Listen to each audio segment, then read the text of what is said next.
Are you one of the 9 million Floridians living in a community managed by a property manager or HOA? If you've ever wondered what your rights are as a resident or what your role is as a volunteer board member, you've come to the right place. Welcome to the Condo Coaches, your resource for when your gated community starts to feel more like you're stuck behind bars, or when that guy next door decides that a hot pink Chevy on cinder blocks really sets the tone for the neighborhood. The Condo Coaches is brought to you by lmfunding.com. Find the Condo Coaches online at thecondocoaches.com. And now your host, Johnny Torres. Hello, everybody. Thank you so much from whenever and wherever you may be listening. That's right. You can find us 24/7 all over the web. You know, we, of course, got our website, thecondocoaches.com. You can find our podcast version on SoundCloud, and eventually we'll be on iTunes. We'll make sure to announce that as soon as we're up on iTunes. But you can go to soundcloud.com/thecondocoaches for the podcast version if you want to take it with you. You can also watch us on YouTube /thecondocoaches.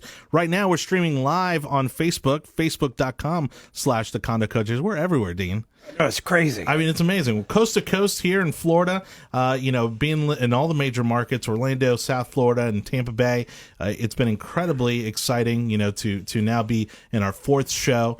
We've, of course, discussed elections, which is always a touchy subject. Even if we're not talking about the presidential, elections are always a bit exciting and scary at the same time for a lot of people.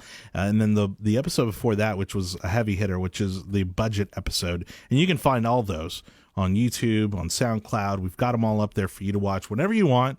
Maybe you have a board meeting that you don't have a lot going on. You want to sit down and watch an episode. Let us know how that goes. You can reach us by phone, 813-331-5415, 813-331-5415. And if you do need our help, we've got the perfect email address for that, help@thecondocoaches.com, help@thecondocoaches.com. And, of course, Dean watches those. I mean, even over Thanksgiving weekend, his family was telling him to get off his phone because he kept picking up phone calls and answering emails from the Condo Coaches and for the Condo Coaches, actually. And actually, we did get just a quick question on Facebook. I wanted to knock this one out right out of the gate before we introduce our guest for today.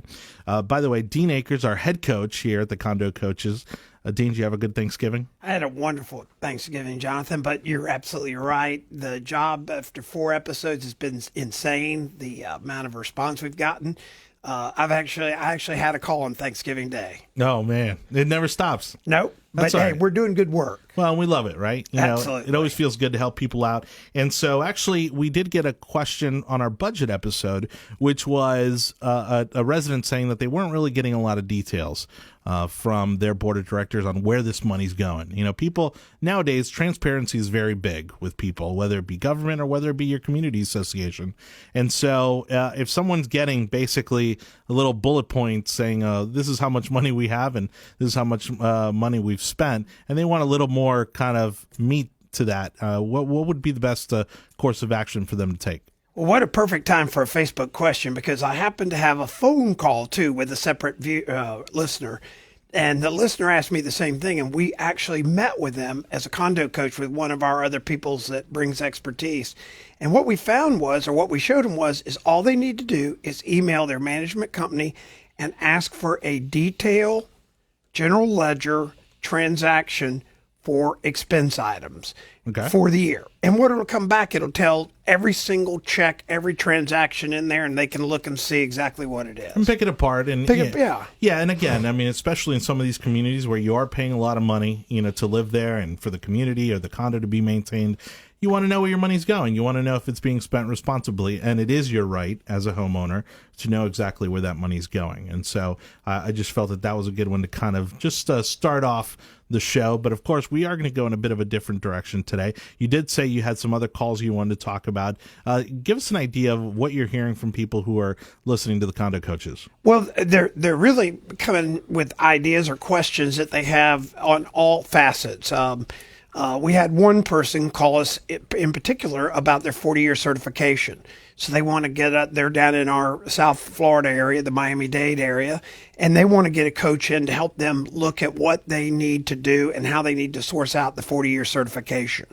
Okay. And so, again, in that type of scenario, The Condo Coaches comes and does what? I explained to him that he's sending me all the data, and we'll get a condo coach to go in at no charge, to kind of overview everything and see what the issues are.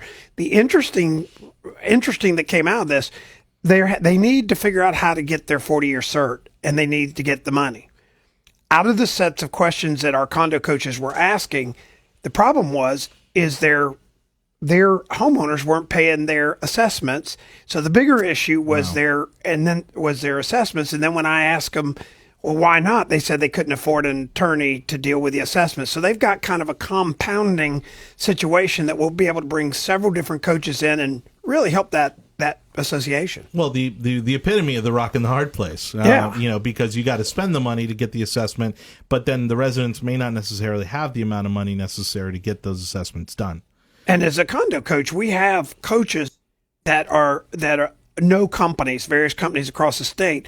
They can put together programs to get their accounts receivable taken care of without them having to come out of pocket for attorneys. So we'll be able to help them. And that's really the advantage here, that we try to get across to people with the condo coaches that you're paying these exorbitant attorney's fees, legal fees, and sometimes you can completely avoid that. And one of the ways you can do that is by calling us, the condo coaches, here to come out and do an assessment on your community, which you said is a free assessment for people to come. Absolutely. And we'll come take a look at all your information, your governing documents, and that's going to be at no cost to the community or to the board of directors. Right. Okay, and if you want us to come and do one of those assessments, again, the number to reach us at is 813-331-5415, 813-331-5415, or reach out to us at thecondocoaches.com. Yes? One other point is, don't think the condo coaches is just one or two things we can do. We had another person call about something, and it turned out to be a drainage issue. So we're actually have a condo coach that understands construction, and we're out there helping them with a drainage issue, and they were going down the total wrong road, spending money not knowing why they were spending the money because they had not define the problem, and we're going to make a huge difference with one of our coaches that's helping them. Well, and I want to bring that back to our very first episode, which is when we really explained what we're trying to accomplish here, and it goes back to what you just said. A to Z, we want to be that resource, that helpful team member there that's going to help you get through some of these issues. Doesn't matter what it is, because we've got a team of incredible people that have expertise in a variety of fields that's going to help them get through whatever obstacle they're facing in their community. I got to make one other point. Our condo coaches, one of our kind of creeds, if you will, is that we're going to come help you from the agenda to help you. Some of these are actually vendors that could ultimately be the vendor you choose, but we're very careful to explain to our coaches, this is not a sales program to go out to these people and meet them. Right. It's to go out and be a coach and consult them. That's all. And that's why it's free. And like you said, even if it's a construction issue, we'll find the right person that's going to help them manage that issue and get through that. Right. Okay, excellent. Well, today we're going to talk about security. Safety and security in your community. It's one of these things that, there's always a lot of conflict of opinions and perspectives on, the amount of money that should be spent on living in a safe community. And so with us, of course, we brought our security coach, Jake House. Jake, thanks so much for being on the show today. Thanks so much. Good to be here.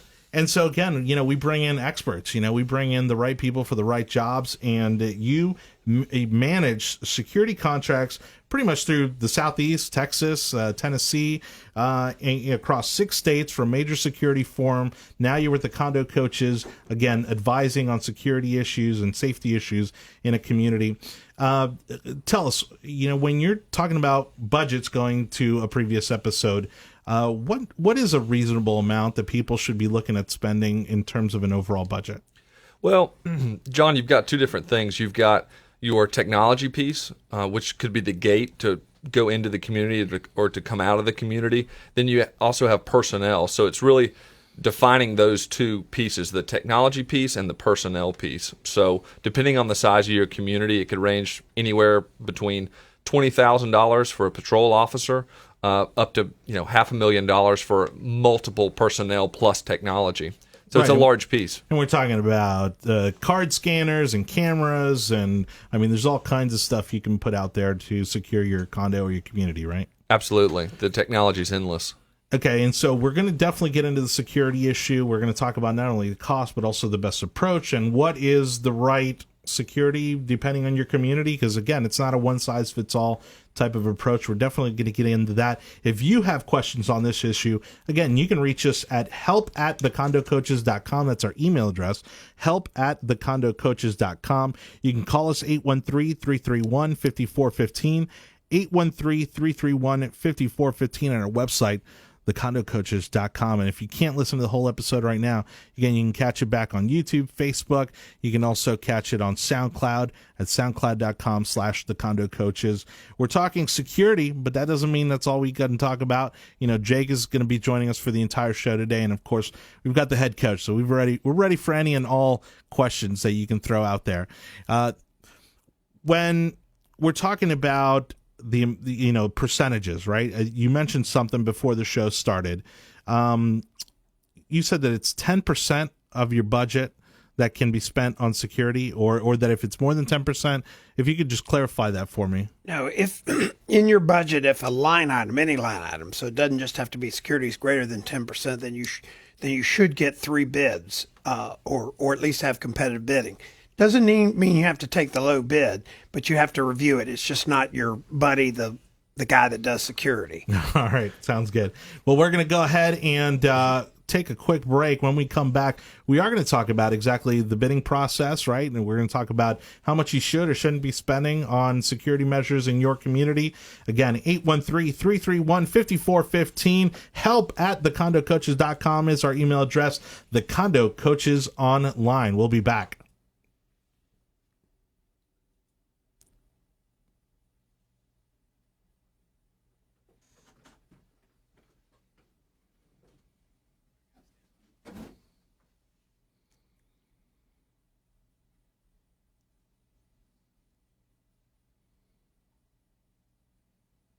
Contact the Condo Coaches online at thecondocoaches.com. More of the Condo Coaches is coming up next. In the current real estate market, hey Mike, I didn't get the bed underneath. It is vital that your and that's why I was a little lost. And association has a team of experienced litigators who will fight for your community.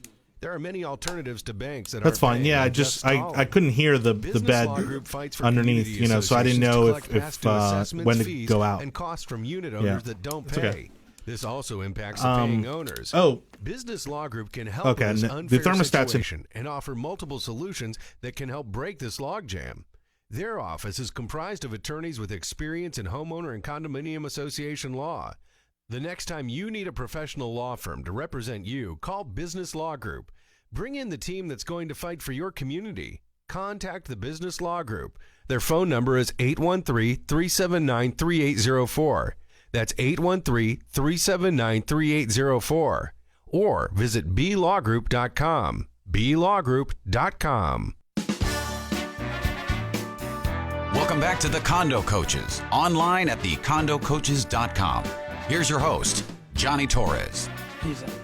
Thank you so much for listening, wherever you may be listening. It's the Condo Coaches radio show. Today, with me as always, head coach Dean Akers, the head coach of the Condo Coaches. And again, nobody's stopping you, man. It's it's always fifth gear for you. You got a lot of calls, a lot of emails over the Thanksgiving holiday.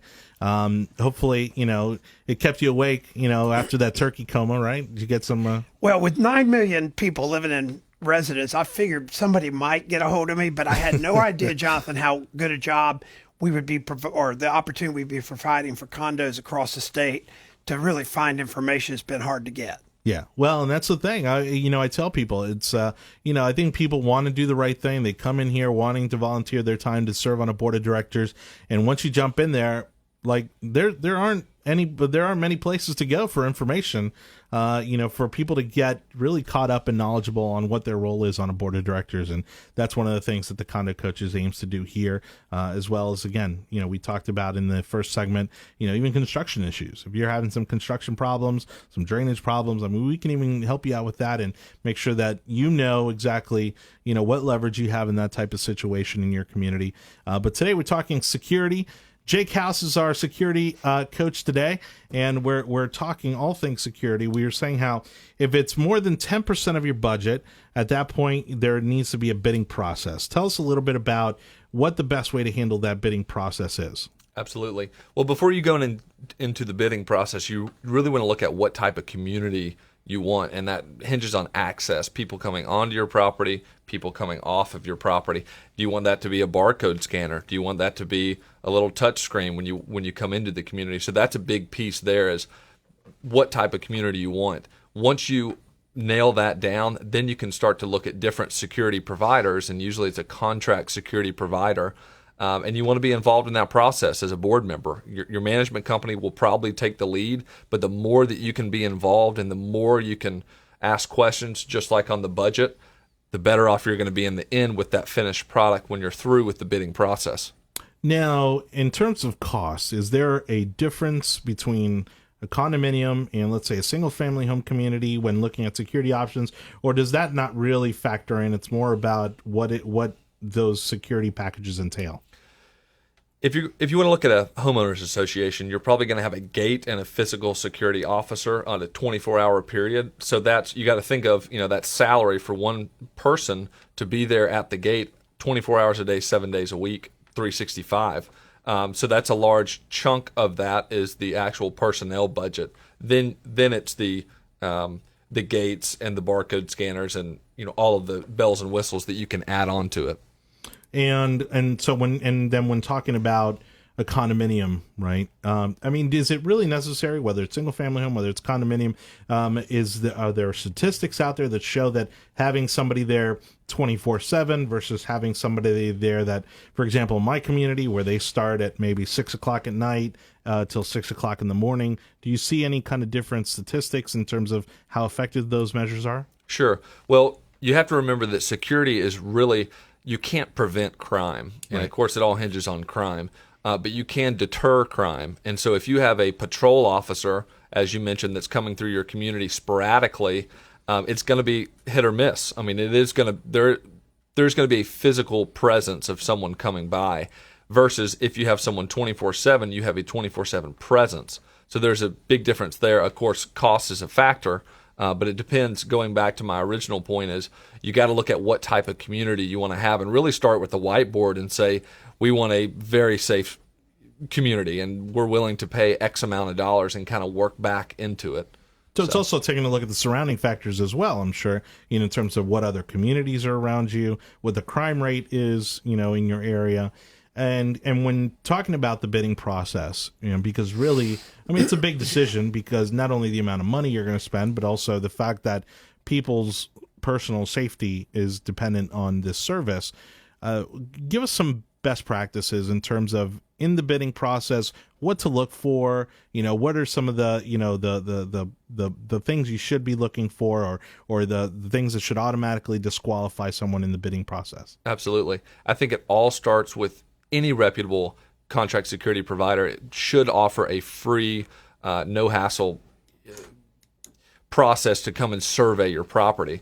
And if Condo Coaches, we can send somebody out to do that, to survey your property, and that's when they can dig into, at no cost, figuring out exactly what you could have, some recommendations, and then based on that, once you get all of that figured out, exactly what type of community you want to have based on security, then you can start the bid process. But to answer your question on the bids, you definitely want to have 3 providers, and you want to do a background check on all 3 of them. Some of them are national providers that are billion-dollar publicly traded companies. Some of them are smaller regional companies, and there's pluses and minuses with going with either provider. And also, we were talking a little bit offline in terms of the differences between an armed security guard and an unarmed security officer, right? Is that the right terminology? You have, so in the state of Florida, you have, in order to be a security officer, unarmed or armed, you have to go through a set of guidelines, and you have to actually get licensed by the state. So when doing your bidding process, you definitely want to make sure that the provider that you're choosing, or the 3 providers that you've narrowed it down to, have those qualifications, both as a firm and the officers that they hire, that they are qualified and that they are licensed by the state of Florida. And that's another thing that, the condo coaches can come in on, correct me if I'm wrong, Dean, but in terms of doing the background work that's necessary to make sure that they're looking at the right companies for this type of service. Yeah, exactly. Again, we started this because we wanted to have the ability for condominium boards to have an independent third party help them at no charge with no initiative or no agenda. And and to help their management companies too. And so we can bring somebody in that can give them that set of specs. Jake and his team of Condo Coaches, he has specifications, don't you, Jake? Absolutely. That will help anybody, and then we can help them vet them too. Well, again, we're talking with Jake House, our security coach here at the Condo Coaches. And if you have a question, you can shoot us a question right now on Facebook, facebook.com/the Condo Coaches, right here on our live stream. We've got it pulled up. You can also email us, help@thecondocoaches.com. That's also a great way to get a hold of us, help@thecondocoaches.com. Dean himself will actually write back to you. That's what I've heard. Exactly. That's the rumor. Or you can call us, 813-331-5415. 813-331-5415. Jake, we were talking a little bit about your credentials. Again, security expert across the Southeast, managed millions of dollars in security contracts. And when we're also discussing kind of what works, what doesn't work. And this is, I have a little Facebook group, for the community that I live in. And we don't have a gate. We don't have a security guard. Right now, the CDD has a patrolling officer, somebody that just kind of drives around for a matter of hours in our community. I personally, and this is a personal opinion, I don't see gates as a big deterrent. I'd see maybe the patrolling officers, maybe a more of a deterrent. What do you find is more effective or more popular? And is there kind of a better answer to those types of security measures? Sure. It's really looking at access procedure. When you pull up to a gate and you have to go through a specific set of protocol, the gate could be more beneficial in terms of deterring crime, because if you're a guest, you have to follow a very strict written set of procedures rather than pulling up to a gate where you just get to walk right in with just kind of showing them your ID. So it's really, really important, no matter what you're doing, is to really nail down a list of access procedures on who is allowed to come onto your property. If it's an open access, like you mentioned at your homeowners association, you just have to be okay, and the community needs to be okay, going back to communication with, we don't have a gate and we are an open access, and there is if you see something, say something. Right. That's really creating a culture where people know how to report something back to the security officer who's going to come there on a part-time basis, and creating that synergy between that patrolling officer and your community. Once you build that, if you see something, say something culture, you're much better off. And it goes back to one of the foundation elements of our show, which is communication. Totally. Because I know in our Facebook group, if something's kind of not quite right, somebody will go in there and post something about it. And they're saying, hey, there's this moving truck. It's kind of hanging out by the park, and it starts to raise flags. People start to take pictures, people try to scope out, and this all, goes back to the neighborhood watch mentality. Sure. In your community, if you don't mind me asking a question, do you actually have a number program in your phone of who to call if you see something suspicious? So I have the sheriff's office non-emergency number. Okay. And I just learned that years ago from the first home I lived in, that, again, if something's, a little fishy. I mean, sometimes it was something as, as little as some high schoolers, smoking out, at the pool, but it taught me that it's good to have that number handy for instances like that, where something's not going down in your community you're not comfortable with, and you want a police officer to come and check it out. That's great. And if everyone in your community had that, you'd be much better off as well. Yeah. So, and so the communication aspect, like you said, also being a big part, and is just to kind of bounce around a little bit in terms of, are there legal things other than the licensing? Are there some other legal requirements or things that people should know when kind of looking into that? We'll actually get to that in the next segment. We're talking security here at the Condo Coaches. Again, thecondocoaches.com, 813-331-5415. We'll be back in just a bit. Contact the Condo Coaches online at thecondocoaches.com. More of the Condo Coaches is coming up next. At LM Funding, they believe that condo associations and owners shouldn't have to take on the financial responsibility of delinquency and the hassle of collections. That's why they buy problems. Before LM Funding, condo associations would have to hire attorneys to collect bad debt. But LM Funding is changing that, turning debt into instant cash, freeing condo associations from the burden of collection and allowing them to continue their operations. For a no-cost consultation, visit lmfunding.com or call 866-235-5001. It works like this. LM Funding is going to make sure you're not left holding the bag for something that shouldn't be your responsibility. They buy problems. LM Funding will purchase the right to collect delinquent dues on your behalf, making sure the association never has to pay another legal bill for collections again. Let LM Funding buy your problems. Call 866-235-5001 or visit lmfunding.com. That's lmfunding.com. Welcome back to the Condo Coaches, online at thecondocoaches.com. Here's your host, Johnny Torres. Safety and security. That's the topic here at the Condo Coaches radio show, thecondocoaches.com online. Help at thecondocoaches.com is our email address if you've got a question for our Condo Coaches, or you can call us 813-331-5415 with us, security coach Jake House and, of course, head coach Dean Akers. We're talking security, and before we kind of get into the question I was leading into in the last segment, one of the things is that we want to remind people that part of our assessment, or one of the assessments we can do, is a security assessment. Is that right, Jake? Absolutely. Yeah, so tell us a little bit of what that would entail. Absolutely. So before getting into the bid process, we can come out and help you do a survey. So that's going to be asking you a long list of questions that will lead to what type of community you want to have that I mentioned earlier in the show. So it's really important to get an unbiased, full security survey of your technology and also your personnel piece, because those are the two main foundations of a good security program. So really want to make sure folks out there understand that. And so what are some of the legal risks? Let's just, again, right, like I said, we personally, in my community, we don't control the security company that, the CDD is handling that. So it's not even the Homeowners Association. Are there any legal risks to a community not having some sort of security system or process in place? Well, I would definitely defer to the actual association's general counsel, but it's important to remember that any security program that involves security personnel, unarmed security officers, that they are a private citizen. There's no different.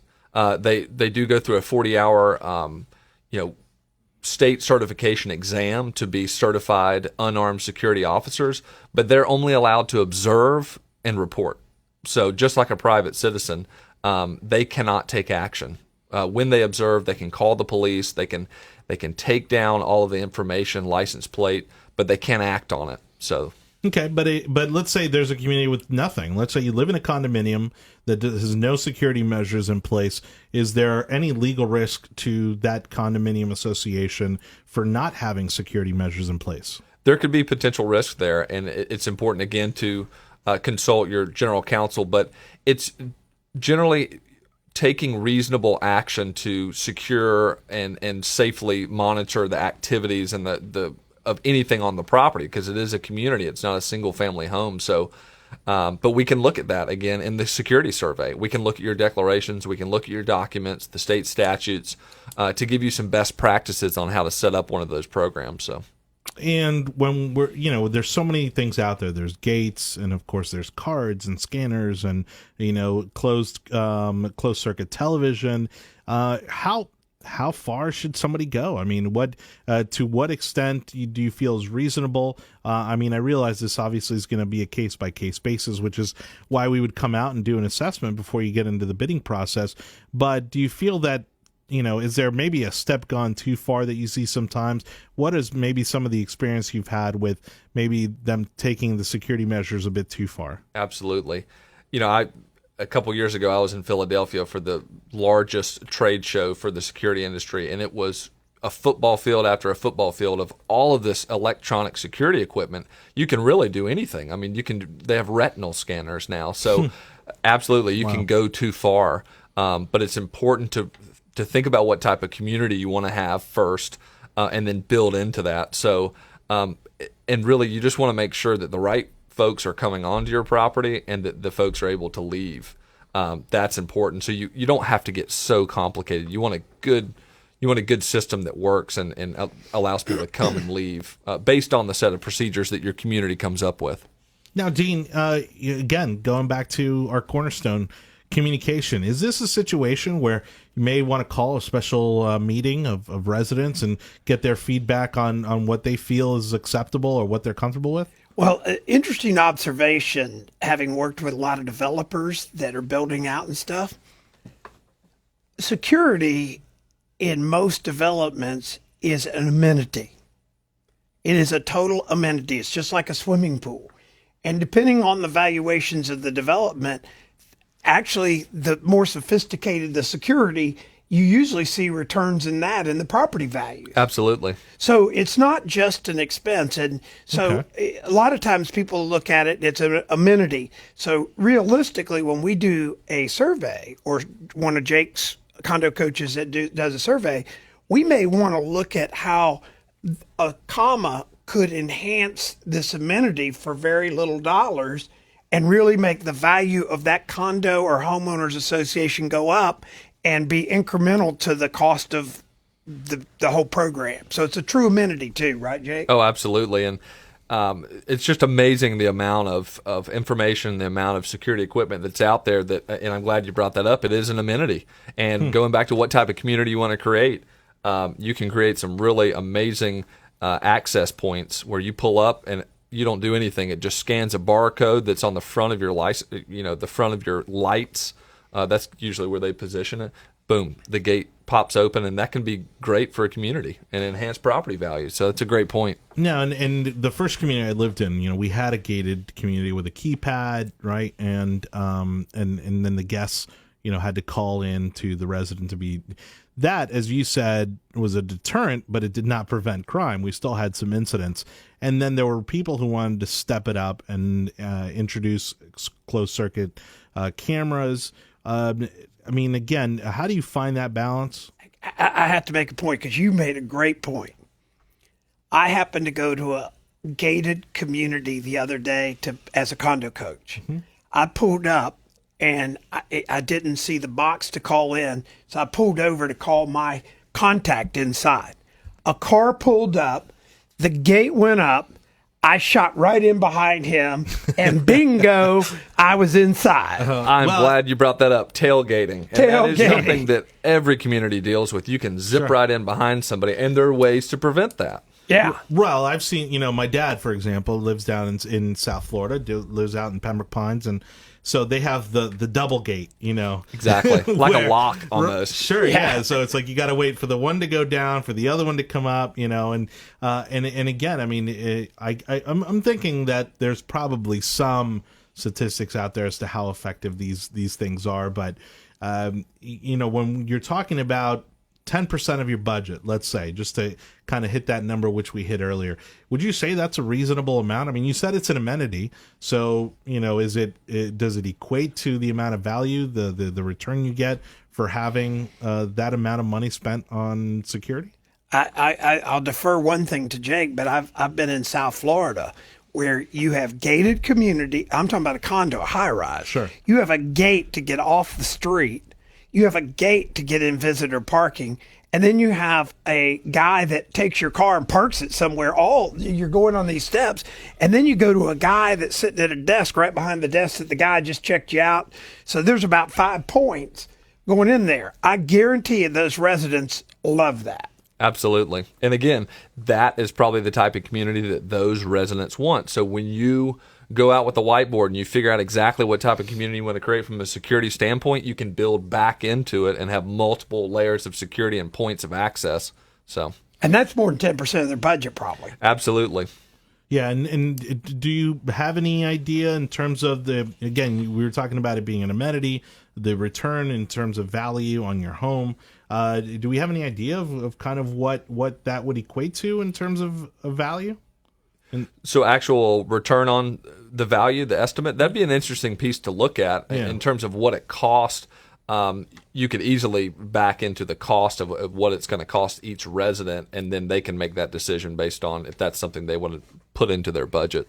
Something I've also seen, just anecdotally, security as an amenity happens to move with the valuation. So if you're in a community with $300,000 units, the security is kind of like this. When you get into a community with $5 million properties, like down in South Florida, their security as a percent of that cost of being in that community can be infinitely higher and still be cheaper as a cost to the community than the guy in the $300,000 one. Wow, that's incredible. And why is that? Well, because they're paying $50,000 of property taxes. They're used to paying monies that are irrelevant, except for somebody like myself that's living in a place that goes, wow, I can't afford this much a month. Right. It's just all, but it is an amenity, and it's a huge amenity. And those are built into their documents too. Yeah. So that's already been pre-planned. Yeah. So they're already committed to it. Absolutely. And that's something that, the administrator of the community has to make sure and keep up. The 5 points of access, the officers, the security equipment. So now we were talking communication. How productive or how necessary do you think it is to bring the community together to talk about, again, what they're comfortable and not comfortable with, to get some insights from the residents before going into even an assessment from the condo coaches or starting the bidding process? Well, I think it's real important, and we use a survey service now, and anybody that wants their community surveyed, we'll put together the survey, and that we will have it emailed to their residents under their name, so it's not under Condo Coaches, and we'll provide the data back to them, so security could be a question. Any number of things. As a landscape company, good, bad, or we can design a survey at no charge. And we're doing this now for condominium association. It goes to their members give back the board, and now they've got great data to understand how everybody feels. That's awesome.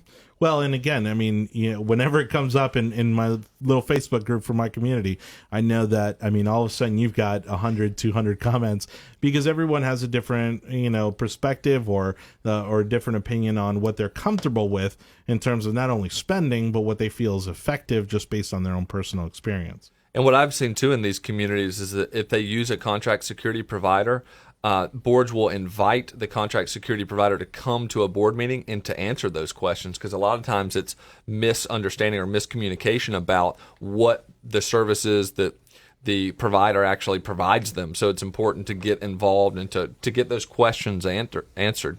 And again, for some of these single-family home subdivisions, how effective or how important do you feel it is to have a neighborhood watch program? Oh, it's huge. Yeah. If you see something, say something, and you have to know who to call. You have to know who to call, and a lot of times you can call up to the security officer or the patrolling officer so that they can relay that information, because a good security provider has great relationships with local law enforcement, and they're going to speed up the process. All right. Well, a little bit more on safety and security in your community coming up with the Condo Coaches. Again, you can find us online if you want that security assessment by our good friend Jake here.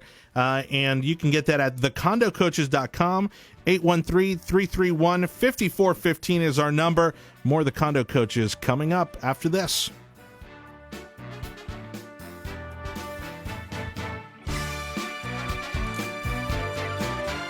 Contact the Condo Coaches online at thecondocoaches.com.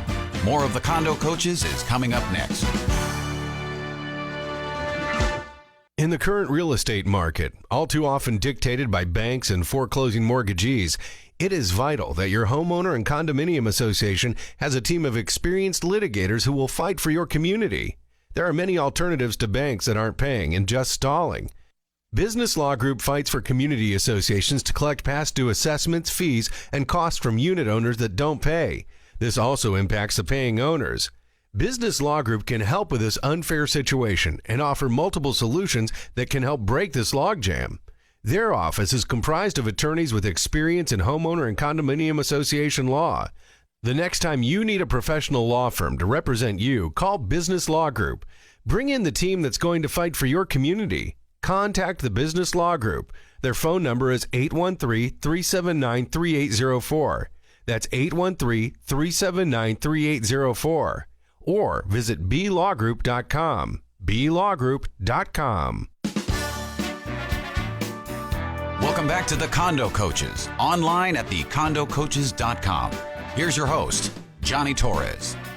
Safety and security in your community. Do you have the right tools to keep your family, your home, your investment safe? We're talking with Jake House, who's our security coach here with the Condo Coaches. And, of course, with us as always is head coach Dean Akers. You can reach all of us at 813-331-5415, 813-331-5415. Help at thecondocoaches.com. Hopefully it's not that you're in any danger, but if you do need help and pertaining to anything regarding your community, and we do mean anything, you can email us, help at thecondocoaches.com, or just sign up, subscribe at thecondocoaches.com. That's thecondocoaches.com, our website.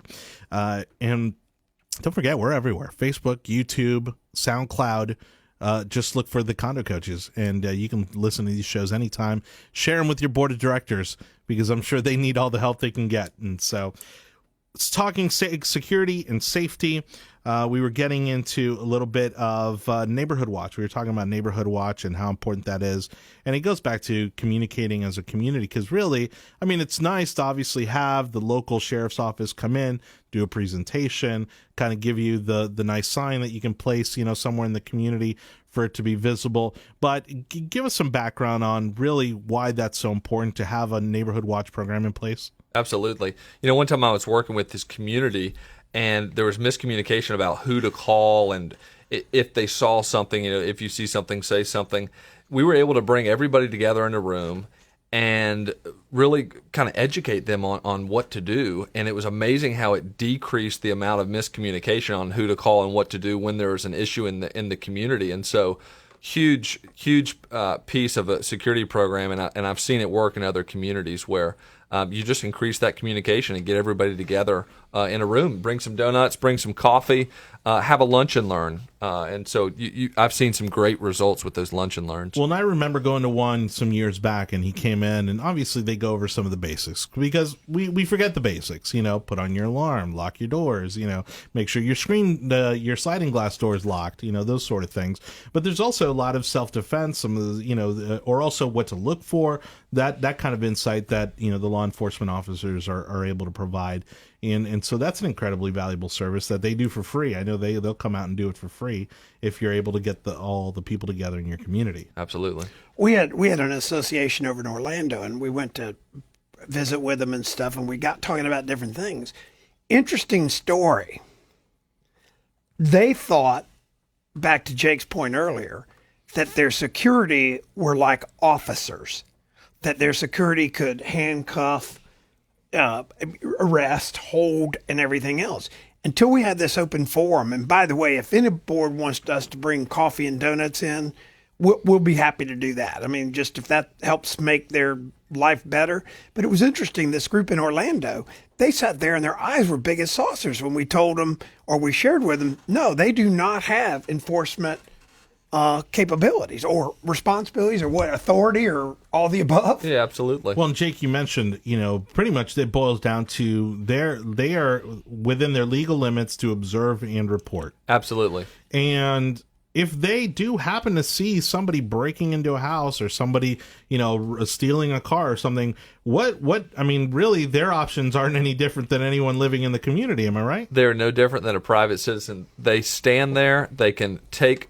pictures, they can take information down, and then call the police. And so even for the average resident, you see something going down, even more so. I mean, I would think it would be better for them to have that non-emergency or obviously the emergency number, 911 in case of an emergency, but that non-emergency number for your local law enforcement, rather than calling the security officer who then would have to call the sheriff or the police department, right? Because you're just adding additional layers of bureaucracy there to get somebody out there as quickly as possible. Sure.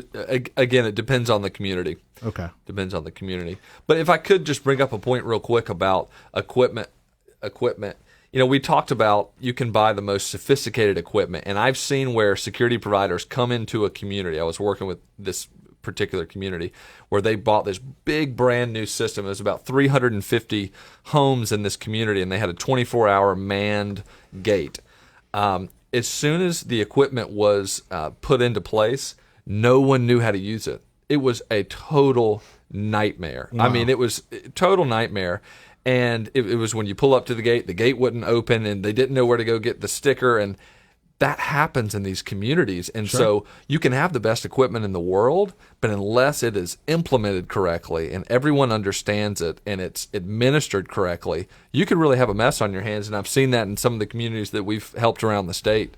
Well, and a big part of that is also knowing the residents, right? Knowing the capabilities of understanding some of this technology. Absolutely. So, you could be sold a really nice bells and whistle, equipment, just like if you go out and buy a big brand new car with all types of Bluetooth equipment and stuff. Unless you really get a tutorial by the salesperson and they follow up with you, it could be a waste of money to have all of that firepower and not know how to use it. Well, that happened to me recently. I had some car trouble, and they gave me a loaner car. It was a 2016. Mine's only a 2009, and I had to have the valet kid get in the car with me for like 2 minutes to explain me how to drive the car because I couldn't figure it out. It had so many buttons, and it was just so technologically advanced, even in 7 years, that I had to get a quick tutorial on just how to get the car going. So it'd be, for all the listeners out there, if you have a really complicated system and you're having issues with it right now as a homeowner, as a board member, send us in something so that we can come out and help you. And in terms of flexibility, because we've even had, again, a lot of personal experiences within our own Condo Coaches team, where there's been some security issues.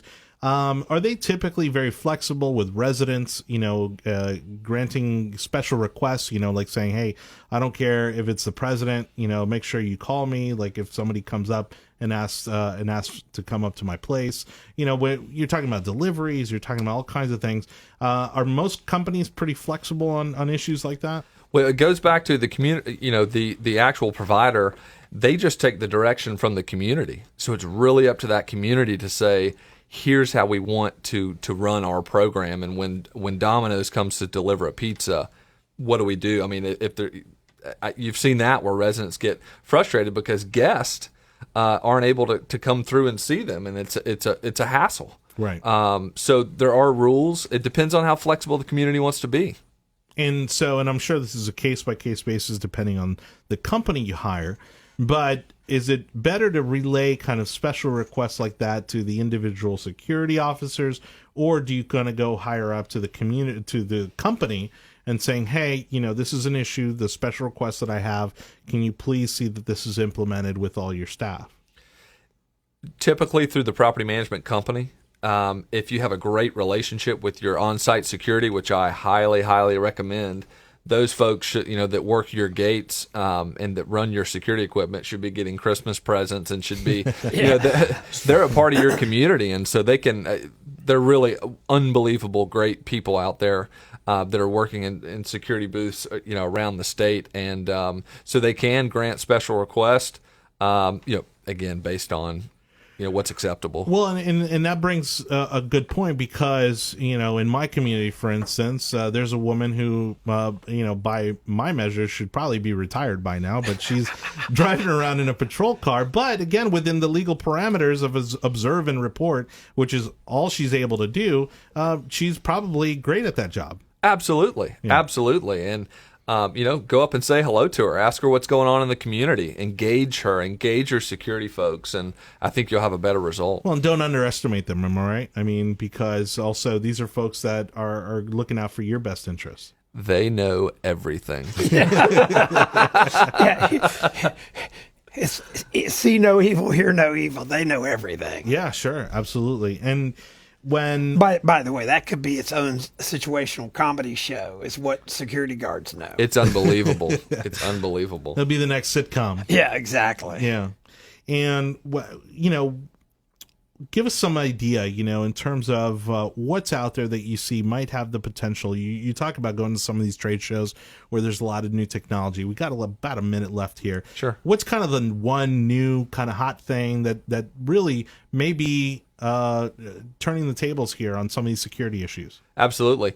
One of, just for gated security, I've seen where you don't even have to have a security officer, where you pull up and it's a automated system where a person comes on the line immediately and you don't even have to, deal with anything. So it's unbelievable what's out there. What I would say is do an assessment, figure out where your community is, do a benchmarking assessment, and it's really endless. And that's where Jake comes in.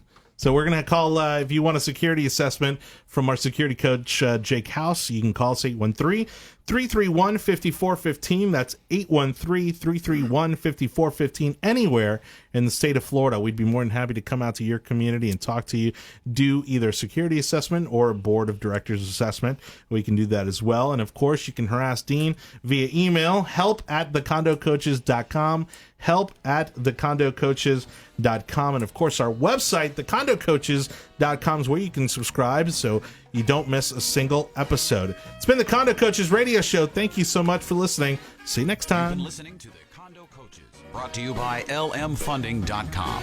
Find us online at thecondocoaches.com and join us this same time next week as we help you navigate life in your managed community.